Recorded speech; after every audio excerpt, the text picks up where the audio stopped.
Imagine se você vive numa sociedade em que você não tem que simplesmente passar por esse dia.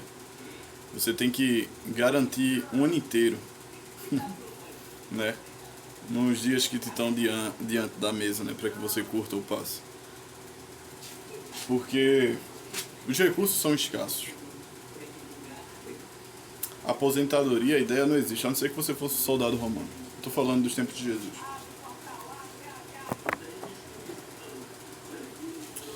Jesus tem alguns ensinamentos, que é o que nos chama a atenção. Jesus tem a parábola do homem que ajunta celeiros. Eita, minha dicção vai ser maravilhosa. E só quando ele se trata farto, no final ele faz: agora dorme minha alma, se regozija, goza, te aposenta, porque tu tem o suficiente para o negócio se autossustentar e agora eu realmente me relaxar e curtir a vida. Quando ele finalmente se diz e pensa assim que ele vai começar a viver, ele fala: esta noite lhe pedirão a tua alma. Esta noite. Essa ideia de pedir é quase ecoa o sistema de reclamar. Reclamarão tua alma. É como se Deus entendesse que já chegou o dia dele mesmo e acabou, fosse solicitado. Algo solicitasse para Deus. Como, ó, fulano acabou com o seu período de destino. E ia chegar diante de Deus essa petição. E Deus pergunta assim: o que tu tens preparado? Para quem vai? Para quem vai ser? Quem vai ficar? A gente pensa que o que tens preparado, para quem vai ser, para quem vai ficar, tem alguns que contextualizam isso como um preceito de vida pós-morte, etc, etc. Vai ser para Deus ou para o diabo, para quem ele viveu, enfim. Mas está falando sobre, evidentemente ali no texto, isso é muito escasso, mas ainda há essas confusãozinhas, né, de interpretação. Mas a gente vê que a preocupação do texto é falar sobre o desperdício da vida, da alma que escorreu nas mãos dos homens. Quando se fala alma, na mentalidade do primeiro século e para trás e até um pouco para frente também, a alma é o fruto da junção do espírito no corpo. É isso aqui enquanto acontece. Há algumas exceções escassas por natureza mais simbológica e poética, que nem o livro de Apocalipse ou livros mais ditos pelo apocalipticismo do período, né, do primeiro século, etc e tal, que usa o termo de alma para separar mais do corpo, mas geralmente não é bem assim. A ideia, se a gente vê na literatura hebraica mais arcaica, é que chega um tempo que o espírito entra no corpo do homem, o homem, portanto, passa de combustionar a alma no corpo, e quando o espírito sai, a alma também não tem por que estar ali, né? Porque já que é associado, ligado a essa coisa, essa reação, em resposta do espírito estar no corpo. Então o espírito sai e Eclesiastes fala assim: quem és tu para dizer que, sei lá, o espírito dos animais não sobe ou desce, e o do homem sobe ou desce? O que é que tu sabes pós a morte? Então Eclesiastes nos ensina essa humildade, né? Até um certo zelo que às vezes nós, por um lado mais religioso, tem de ficar limitando os custos da vida. Por mais que tenhamos promessas, tenhamos sobre o pós-vida e o que há depois, etc. E pá, querendo ou não, até com as ameaças do pós-vida ou com a sedução dos galardões dos pós-vida, do que é que nos espera do outro lado, é tecnicamente apelos para que a gente preste agora nessa vida. Então, tecnicamente, o foco é isso. Não tem como, né, pular as etapas das coisas. Mas, enfim, para quem vai ficar todas essas coisas que você fez? Deus pergunta para o homem. O homem rico, ele padece naquela noite, quando finalmente ele acha que está ganhando a vida. Então ele fala assim: Jesus também tem um dito que adianta você possuir um mundo inteiro, chegar a possuir o mundo inteiro. Tá aqui, ó. Chegou aqui na minha mão o mundo, eu governo o mundo. Eu tenho o mundo sobre o meu controle e sobre minhas dependências. Mas antes disso, para eu conseguir pegar esse mundo, eu soltei a minha alma das minhas próprias mãos. Então, do que adianta você negociar a tua alma?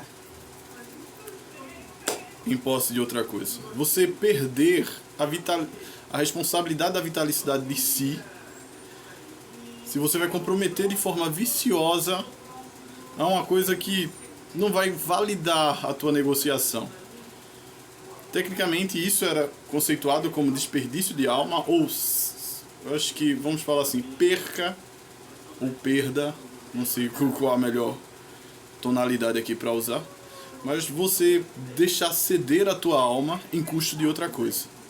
É vã a tua existência, né? Se você se negocia por algo que não corresponde com tamanho valor. E Jesus fala isso. Do que adianta você passar a ter a dominação, ter em posse o mundo inteiro se você cedeu a sua alma, se você perdeu a vitalidade de si mesmo, você perdeu você de si mesmo. Você perdeu o rumo da própria vida. Você perdeu a combustão da própria vida. Né? Você não pertence, a tua vida não pertence a ti mesmo. Tu te tornasse escravo, cara, né? Então Jesus tem esses pensamentos. Jesus tem, mais fácil um camelo entrar no buraco de uma agulha do que o rico no reino de Deus. Para os homens isso é impossível, mas para Deus nada é impossível. Jesus tem diversos pensamentos. Vai, dá, vem tudo que tem, dá aos pobres e vem. Então Jesus tem todo um pensamento que fala sobre, até mesmo sobre do que eu falei no início, sobre a aposentadoria que não existia e você tinha que trabalhar para que nem esse homem rico, que era a maioria dos pensamentos dos judeus na época, da parábola desse homem rico. Os judeus queriam trabalhar para ter o suficiente para se garantir bem. A maioria, a taxa de mortalidade era muito ruim em Israel, né? Você não morria muito velho, não. Chegava a ser mais velho quem era mais rico, tinha mais condição, e olha lá. Então,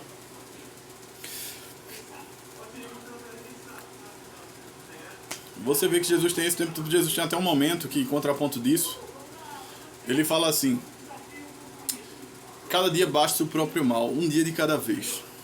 É assim que a gente deve enfrentar os dias da sua novidade.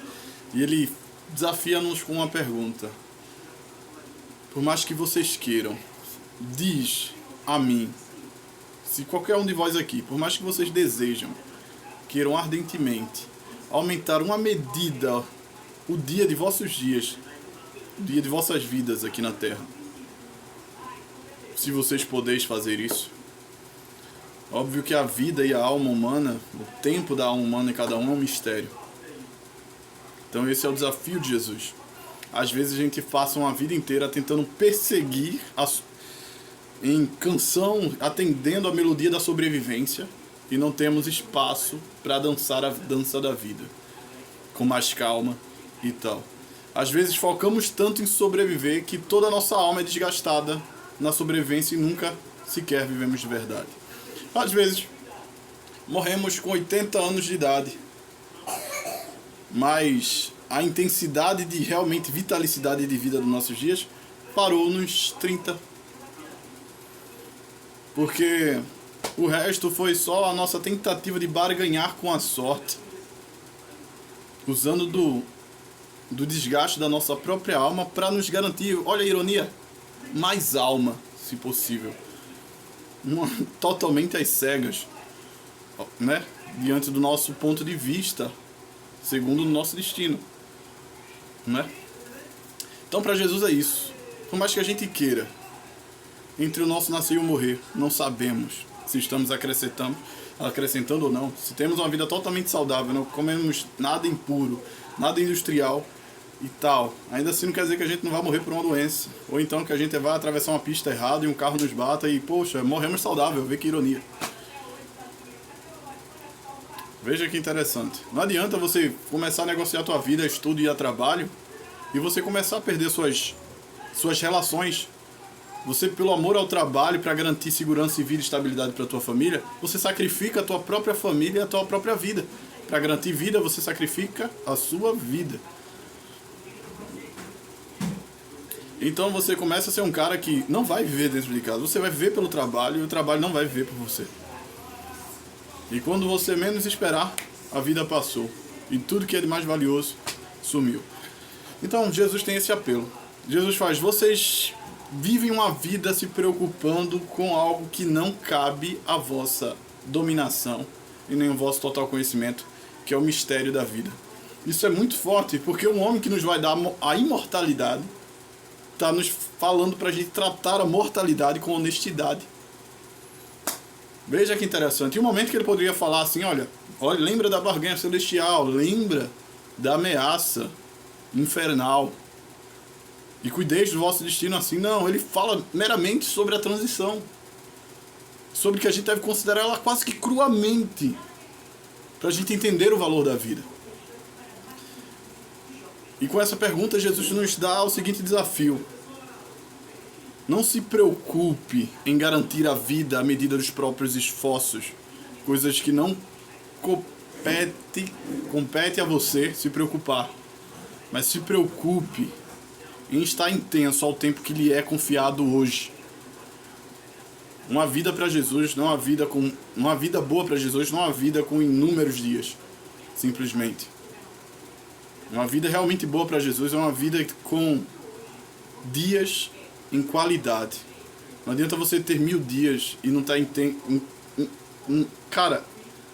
intensificado em nada. A vida passar despercebido diante do seu olho, dos seus olhos, da sua experiência. Mas se você está inteiro nos dias que lhe passa, no tempo que se chama hoje, que esse é o único tempo que tu tens de verdade, Jesus parece tratar essa realidade. Não existe passado já morreu, o futuro é incerto, é mais um sonho do que uma realidade, é mais uma projeção do que uma realidade, baseada nas probabilidades que isso acontece no hoje. Então hoje ele é importante para construir um novo passado, né? E também para fundamentalizar o novo futuro. Então tudo que você tem realmente de valor, até para viver em pesadelo do passado ou no sonho do futuro, é o hoje que você tem que considerar. E para Jesus parece que o tempo que mais consta na gente, na realidade, às vezes a gente esquece, não é nem um hoje, é um durante. Enquanto duramos, esse é o peso de nossas vidas. Às vezes queremos garantir o amanhã, mas no que compete o amanhã a nós? Se estamos negligenciando hoje nas nossas capacidades. Então esse é o desafio. Estamos olhando para o fim de nossas vidas, enquanto estamos desprezando enquanto ela acontece. E no final, nos atordoará a insatisfação de nunca termos sequer tateado um dom precioso como Deus deu, de existência. Tem tanta coisa que não existe que você recebeu a oportunidade de existir. E você pegou esse dom e negociou com qualquer outra coisa. A desperdício. Esses minutos inteiros para falar de qual mais ou menos era o pensamento sábio de Jesus, maravilhosamente do nosso mestre, contra a vida, para a gente lançar luz sobre um texto que Paulo vai utilizar, claro, em contexto de tempo do fim, de negligência de futuros pastores e atuais pastores do tempo de Paulo. Pastores, quando eu falo, não estou falando simplesmente da classificação de pastor, mas o que a gente tem como projeção cultural hoje do que é pastor. Sobre um amor ao dinheiro e tal. Pastor, de forma geral, pode funcionar para padre, para patriarca, se é ortodoxo, se para pastor, se é protestante, para padre, se é católico, qualquer pessoa que ganancie dinheiro em nome da fé. Mas Paulo usa um termo muito interessante, contextualizando, considerando que Paulo é, de fato, uma testemunha fiel do nosso Senhor Jesus Cristo e de sua sabedoria. Paulo fala: no amor ao dinheiro é a raiz de todos os males. Mas o que é o amor no mundo antigo? Não vou falar do mundo antigo. Ahavá, em hebraico. O amor é aquilo em que você baseia a tua vida. Se você ama seu filho para um mundo antigo, você meio que pega o gosto da vida em valor da tua relação com teu filho. Então a vida vale à medida da tua qualidade com a experiência do teu filho. É o teu filho que põe valor nas coisas da vida, né? Se a vida é bela, vai ter que ser bela à luz do que é a presença do teu filho. Então amar é isso. Se você ama a tua esposa, é a mesma coisa. Se teu amor está apontado à tua esposa, cara, você vai trabalhar para experienciá-lo da melhor forma em relação. Você vai filtrar o teu apreço pela vida em alvo da figura amada.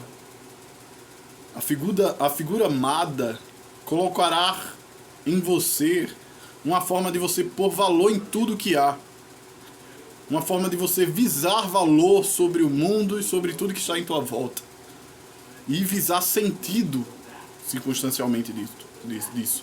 Então veja, que não é o dinheiro a raiz de todos os males, mas o amor ao dinheiro. Hoje em dia, claro, a gente falando ainda sobre aquele contexto de sobrevivência, de trabalho, escassez, etc. E pá. Naquele tempo, o dinheiro e até hoje é, necessário para a nossa sobrevivência. Mas o amor ao dinheiro.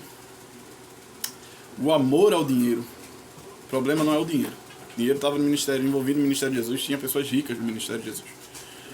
O amor ao dinheiro é quando você pega o objeto do dinheiro e passa a valorizar a vida à luz dele. Ele te dá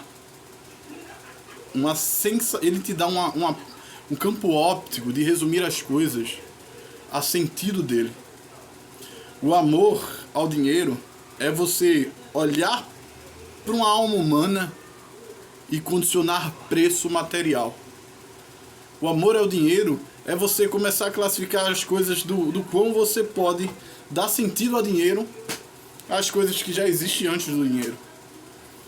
Você está entendendo? Usando aquela comparação de amar o filho e a esposa. Se o amor é você envia do alvo amado, começar a valorizar e dar sentido a tudo que você enxerga à sua volta, naquilo que você se baseia e tal, que vai se tornar a tua base de experimentação à tua volta. Se o amor significa isso, o amor ao dinheiro é a gente passar a fazer hoje, por exemplo, vou dar um exemplo. Sociedade hoje, tudo pelo dinheiro. Cada vez o mercado de prostituição está maior. Cada vez meninas, moças em casas, quando falo meninas, não estou falando de menores de idade, estou falando de jovens, 18, 19 anos adiante, já está interagindo com a venda dos seus próprios corpos em foto e tal, e estão se humilhando por amor ao dinheiro, estão se humilhando em artimanhas na internet, em exposição. Cada vez mais as coisas não têm um valor independente de dinheiro. O sentido da vida cada vez está mais em torno do dinheiro. A integridade do ser está valendo dinheiro. E na perspectiva da sabedoria divina, resumir o valor das coisas a simplesmente um mero valores espirituais, a negociar com valores materiais, é um crime. Se a sagracidade da tua boca, a pureza dos teus lábios e a pureza do teu corpo, da tua mentalidade, tiver um preço, você se submete a um valor mínimo, você se torna tão barato quanto o dinheiro. A sabedoria divina nos ensina que há coisas mais caras que o próprio dinheiro, não importando o quão o dinheiro cresça. E é esse o sentido que o ser humano, para manter a sua integridade humana, deve ter no coração. O amor ao dinheiro é quando a gente resume tudo a ele e de fato o enxerga como um único meio de valor. Quando a gente vê nas escrituras a tratação diferente. Eu não devo tratar um rico com louvor, com exaltação, enquanto ofendo o pobre e o desclassifico por nada ter a me oferecer. E porque ele também não tem tanto a oferecer para o mundo, enquanto o rico tem. Quando as escrituras nos ensinam a dar a devida atenção e ver riqueza na pobreza em alguns pontos, não estou dizendo que a pobreza é uma coisa bem embelezada nas escrituras, mas as escrituras nos desafiam a sermos mais caros que o dinheiro. Por amor ao dinheiro, por amor à sobrevivência, a sobrevivência nos faz entender uma verdade, dependemos de dinheiro. Aí quando a gente começa a acessar esse dinheiro e entende que quanto mais dinheiro, mais vitalicidade, a gente cria uma ilusão de quanto mais trabalhamos dinheiro, estamos ganhando crédito da vida, quando na verdade não, na verdade estamos só botando nossa vida a vazamento, em desgaste por pedaço de árvore morta impressa em maquinário, né? Que não vai dar o dia do amanhã. nos garantirá, de certo modo, hoje. Se realmente dinheiro fosse boa peça em totalidade, não existiria o ditado em que diz: quanto mais o muro cresce, mais o ladrão cresce o olho. Quanto mais rico você é, mais você tem o que proteger. Quanto mais bens materiais você tem, quanto mais materialista você for, maior o fardo e maior são tuas raízes, para que você tenha dependência de protegê-las naquilo que concerne o mundo material. Mais frágil você está, porque quanto maior o muro, mais se sabe que você tem, mais se sabe que de você pode ser tirado, mas você tem que se comprometer a defender o indefensável. Mas você coloca a tua alma em prisão, né, de coisas que não competem à natureza dela. Mas teu espírito vai ser atrofiado por causa do teu apreço ao material. E é bom a gente constar isso. O Evangelho fala que a alma humana, ela é a nível tal de valor para Deus, ao ponto que ele entregou seu filho. Coisa que nenhum dinheiro pode comprar, o sacrifício de Cristo na cruz. Simão, o mago, tentou comprar os poderes divinos, vindo por meio do Espírito, com dinheiro, e ganhou maldição em nome disso. O dinheiro não é para Deus aquilo que os homens vem tornado com que seja para eles, vem feito com que seja para eles. Deus sempre nos faz condicionar a ideia. Deus sempre levanta a ideia de que é muito tolo aquele que acha que alma tem preço, que valores espirituais, que as coisas da vida só se resumem a preço material. Esses não sabem o mínimo para Deus do que é necessário para se ter pelo menos esta vida em qualidade. Quiçá a outra. Porventura teria a outra? Ai de nós. Só nos tornamos mais valiosos que o dinheiro, se o dinheiro não conseguir nos comprar.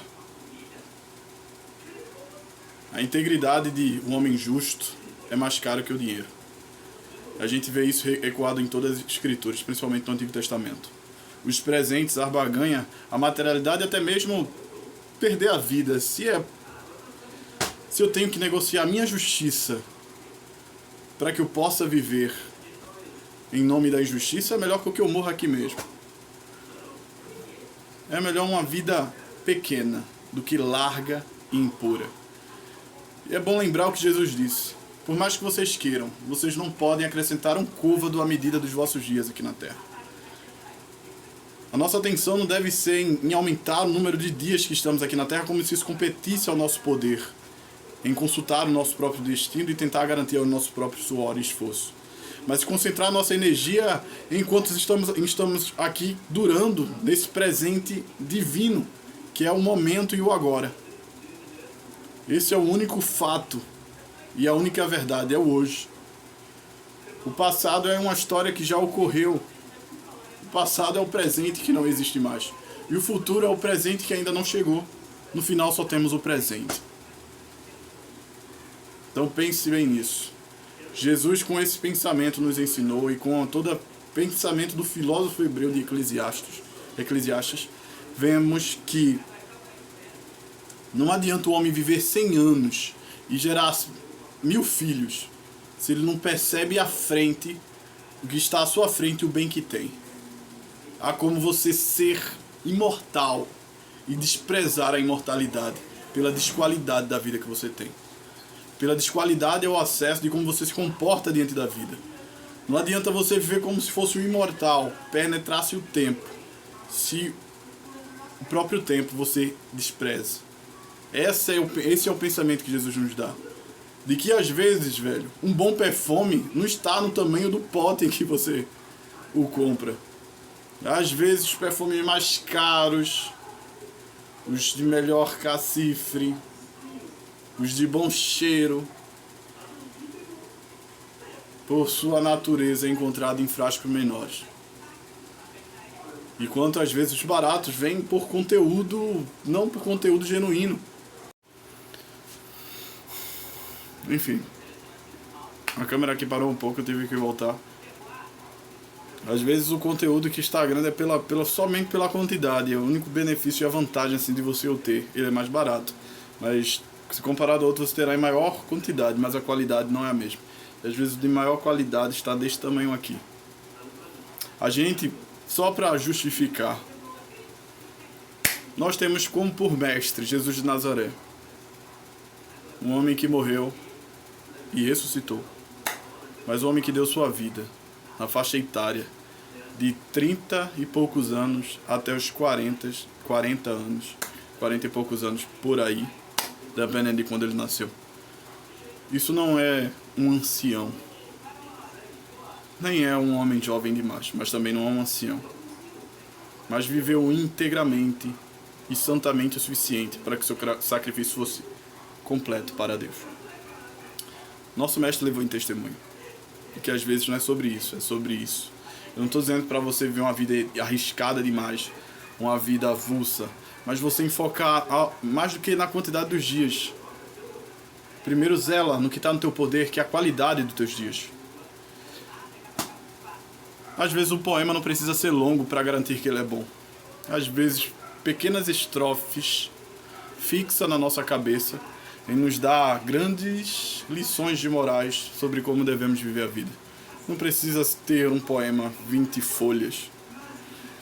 Às vezes 10 linhas é o suficiente para nos falar uma verdade. Então, aprenda. É isso que eu aprendi pesquisando o Reino de Deus, as suas escrituras, e o que eu chamo de a raiz do caminho. Pensamento primitivo da igreja primitiva. Claro que ficou mais interessante depois do desenvolvimento assim, final do primeiro a segundo século, e mais seduzente a ideia de focarmos no pós-vida. Mas também é bonito a gente começar a focar naquilo que tateamos, a nossa mortalidade e momentaneidade na vida. Porque, cá entre nós, o cristianismo também trabalha muito, muito nisso. E muito.